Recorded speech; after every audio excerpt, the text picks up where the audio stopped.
Alright, so this is my Infernoid Lightsworn OTK deck, because this deck has the potential to OTK pretty consistently, mainly because you can obviously do the triple JD for game, or you can drop a JD or two and then summon one of the Infernoids. Typically what you want to do is you want to make sure you summon JD, use his effect to clear the field, of course. Since he's an 8-star, that would still allow you to summon at least one Infernoid. You can summon Adramelech if you want, Baal, even Asmodai, because they have over 2,000 attack. All three have over 2,000 attack. You could even summon Infernoid Nehemoth if you want, right? And then drop another JD. Now you have 3,000s or 2 3,000s, and any of these monsters with over 2,000 attack. That's over 8,000, so that's enough to OTK your opponent. But you could also summon a JD, any of the Infernoids, and then like normal summon like a Raiden or something. Activate his effect. Meld 2, he probably becomes 19 by his effect, and you know that's a good amount of damage right there. Because 19, 3,000, that's 49 plus, let's say 22. Let's do some math right quick so we can get some OTK potential up in here, right? So 2,200 plus 1,900 plus a 3,000. Good old JD, right? 7,100. Not a game, but close, right? So right there, that's 900 damage missing. Even if you add this, which would give you 300 more damage, it wouldn't OTK. This would give you, this would give you 5 more damage. Because 22, 28, yeah, 5 more, no, 22, no, 6 more damage. Won't be enough. It'll still be like 7,700, but it could potentially OTK. But of course you can use Lumina, right? Use her effect to bring back the Raiden, and then you have Raiden. He uses the effect, he becomes 19. Lumina is 1,000. Then you have, you know, JD and any of these Infernoids on the field. There'll be enough power to OTK. So that's the only difference. If you throw in Lumina and bring in back any of the Lightsworns, whether it be Raiden, Aaron, or Lila, it'll be enough to OTK. So obviously we have Infernoid Nehemoth. If he's special summoned by his effect, you can by choice, you can destroy all other monsters on the field.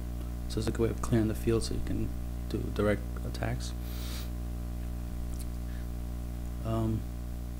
Then he has the effect that once per turn during either player's turn, when a spell, trap, or spell trap effect is activated, you can trigger a monster and negate the activation if you do banish it.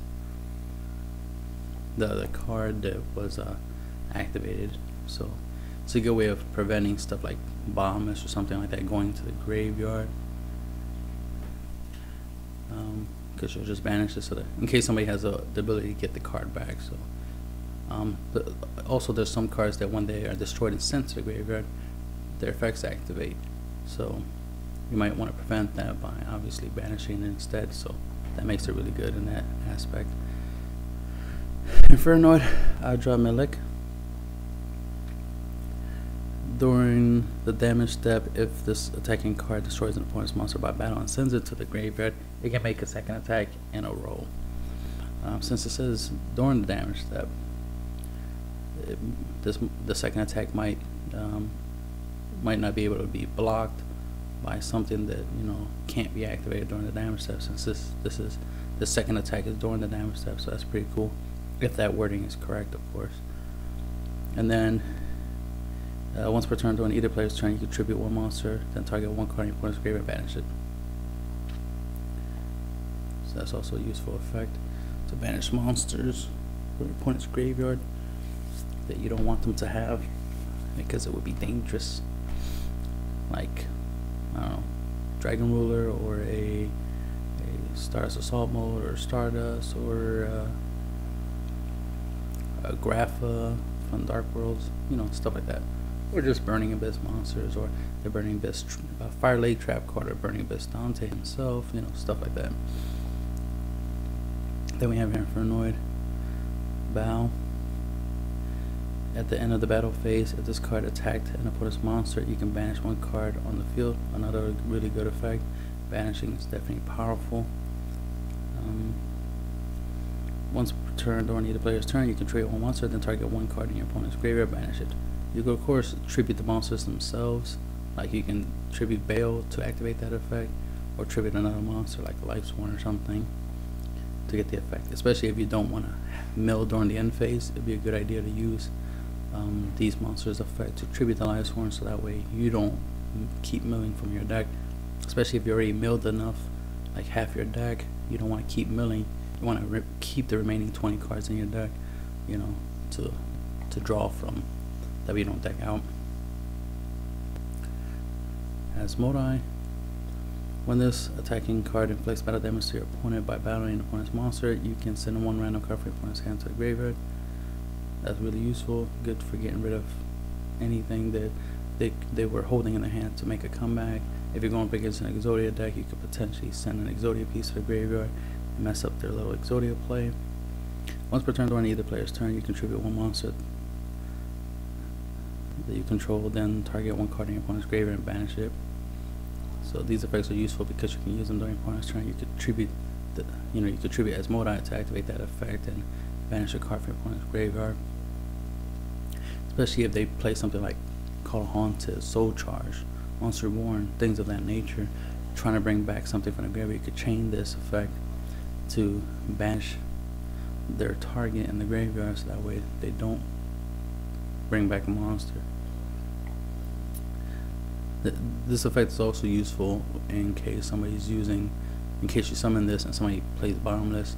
You could tribute this, target a card in your opponent's graveyard, banish it, and then he won't get banished. He'll just go to grave, and then you could just banish 2 more Infernoids to bring him back from the grave. So this is a good way of ducking certain cards.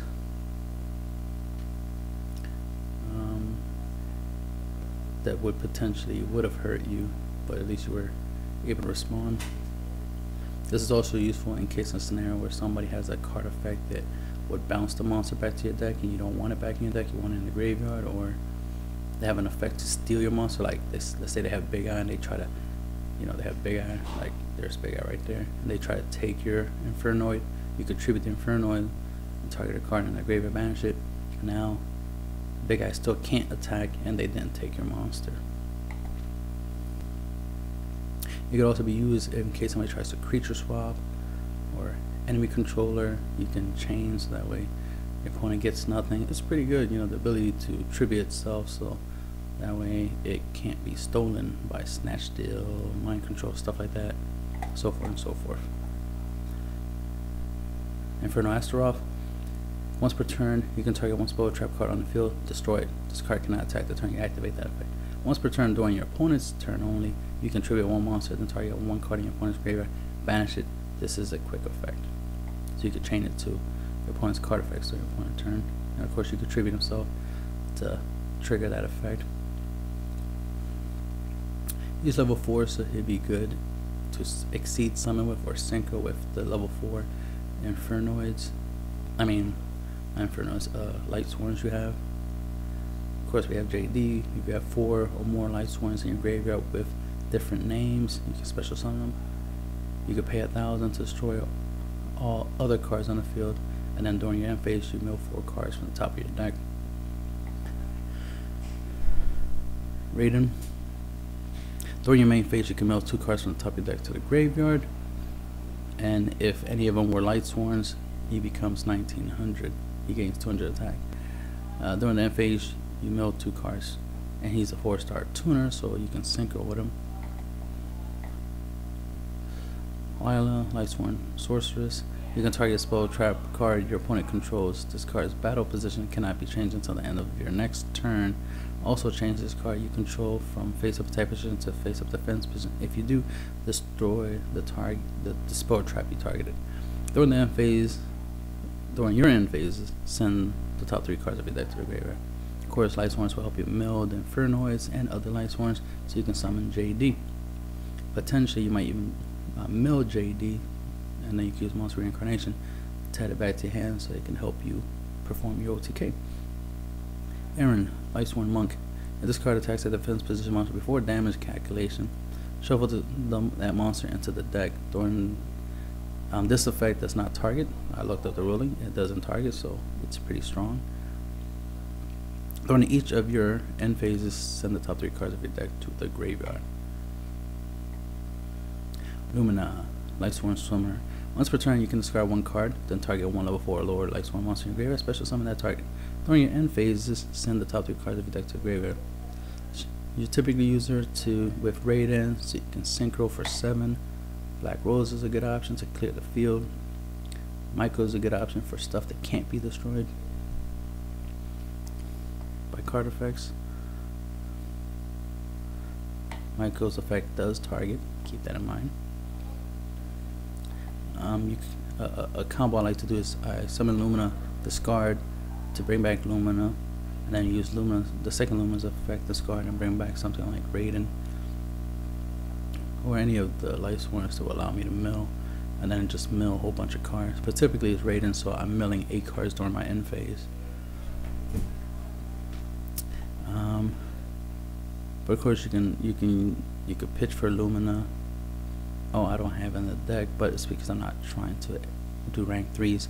But if you did have rank 3s in extra deck, you can pitch, bring back a Lumina, overlay, and make a rank 3 like Leviar or something, in case you want to bring back something that's moved from play. But I don't play rank 3s in this build.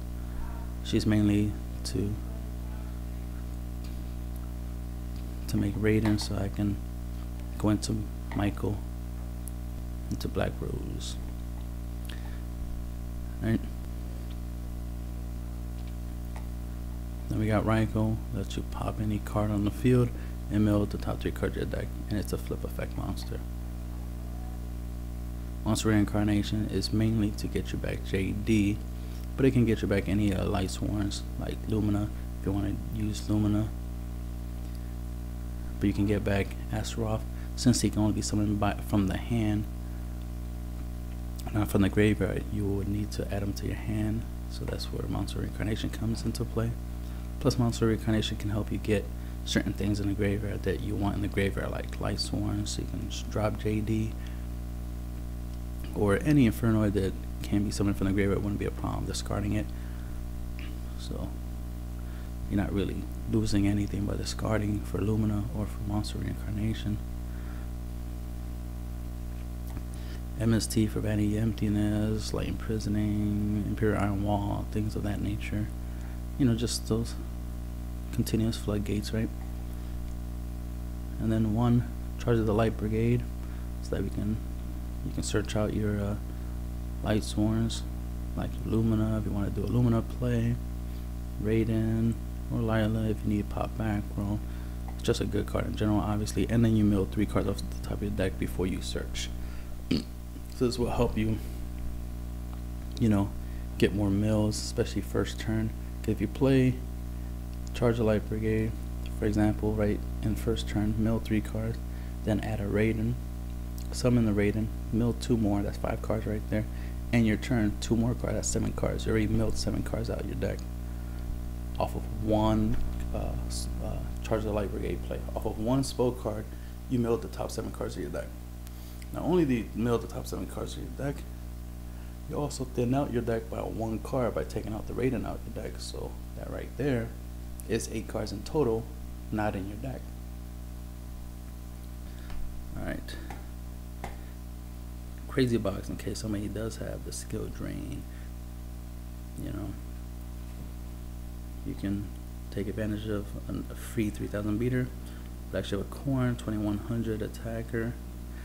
Detach a material, target a monster that has 2100 or less attack, and send it to the graveyard. Typically it's good against monsters that can't be destroyed by battle or card effects. Rhapsody and Berserk, just for more graveyard banishing. Plus, you can equip this to one of your XYZ monsters and give it 1200 extra attack. Exciton, so you can clear the field. It's all about destruction. It's all about having more field presence than your opponent. Sky Blaster Castle, the Sky Blaster.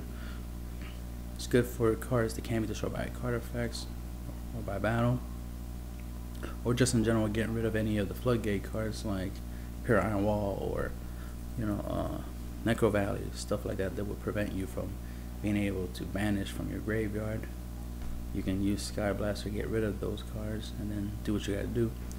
Or let's say you're in the scenario where you summon JD, you activate JD's effect, and then your opponent's Fiendish Chain, then you summon another level 4 with a level 4 you already have on the field, overlay, make Casto, and get rid of the Fiendish Chain, send it back to the deck, and then activate JD's effect again if you really needed to use JD's effect. Draco, Mecha Phantom Beast, Draco Sec. Detach a material, make 2 tokens. They'll be level 3 with 0 attack, 0 defense. You'll summon them in defense mode, obviously. Once per turn, you can tribute a Phantom Beast monster, whether it be Draco Sec himself or a token, to pop a card on the field. Can't attack in the turn, you activate either effect.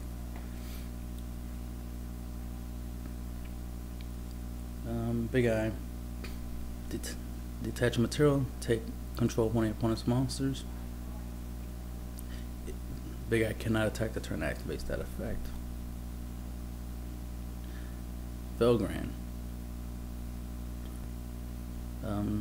Detach a material, target one card monster on the field, one face-up monster on the field, and it's unaffected by other card effects for the rest of that turn. Typically you target himself, so he's unaffected by his other card effects. Heretic Sun Dragon Overlord of Heliopolis. Detach a material, tribute monsters from your hand or field to destroy that many cards on the field. His effect does not target, even if you only detach a material, tribute one monster to target one card on the field. His effect doesn't target. Black Rose, this effect doesn't target, and it destroys, if you choose to activate the effect, which typically you will, destroy all cards on the field, including himself. High Red Dragon Archfiend. During your main phase 1, you can activate the effect to destroy all attack position monsters on the field except himself, and you still can attack with him the turn you use that ability, but you can only activate that ability during main phase 1. Star Eater.